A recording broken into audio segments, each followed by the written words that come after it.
تحریک کو ہر صورت کل ووٹنگ کے لیے پیش کیا جانا تھا، مگر کل پھر کیا ہوا؟ عمران نیازی کی بدنیتی، آئین شکنی اور فسطائی سوچ وہ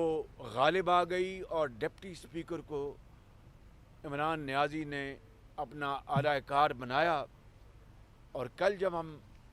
ہاؤس میں بیٹھے تو آنن فانن تلاوت قرآن پاک کے بعد اور فلور دیا ڈپٹی اسپیکر نے فوراً ایک منسٹر کو، فواد چودھری صاحب کو، اور انہوں نے ایک کاغذ پڑھا، نہ جانے کیا الا بلا وہاں پر انہوں نے کہی، اور پھر ڈپٹی اسپیکر نے ایک لکھا ہوا ایک آرڈر پڑھا، اور آپ نے دیکھا ہوگا کہ وہ اٹھنے کی تیاری کر رہے تھے، یعنی انہوں نے آرٹیکل 5 کا بہانہ بنا کر اس موشن کو ووٹنگ سے ہٹا دیا۔ یعنی میں سمجھتا ہوں کہ آئین کی صریحاً خلاف ورزی کل کی گئی، آئین شکنی کی گئی، آئین کو توڑا گیا عمران نیازی اور اس کے ٹولے نے۔ اور میں سمجھتا ہوں کہ اگر جس طرح میں نے کہا کہ اعتراض تھا، تو 8 مارچ کو جمع کرائی گئی تھی یہ موشن، اور اگر کوئی امریکہ سے کوئی بھاشن آیا تھا یا کوئی کیبل آئی تھی پاکستان کے سفیر سے، تو 8 مارچ سے لے کر 7 مارچ کو یہ کلیم کرتے ہیں،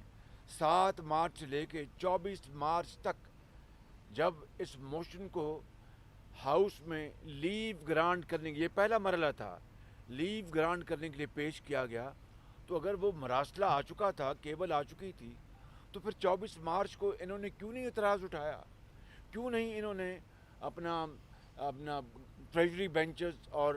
جو اپوزیشن بینچز سے کہا کہ جی اس کے اوپر یہ اعتراض حکومت کی طرف سے آیا ہے، حکومت نے کیوں نہیں اعتراض اٹھایا؟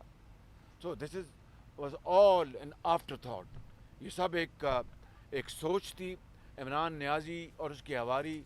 اپنا اس شکست فاش کو، جو آئینی اور قانونی طور پر جو کہ اور سیاسی طور پر ہونے جا رہی تھی،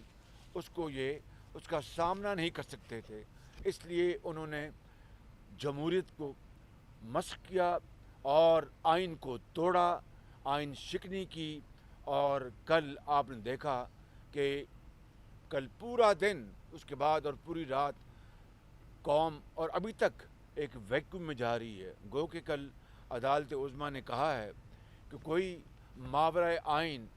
اقدام نہ اٹھایا جائے، لیکن ماورائے آئین اقدام تو خود عمران نیازی اٹھا چکا تھا۔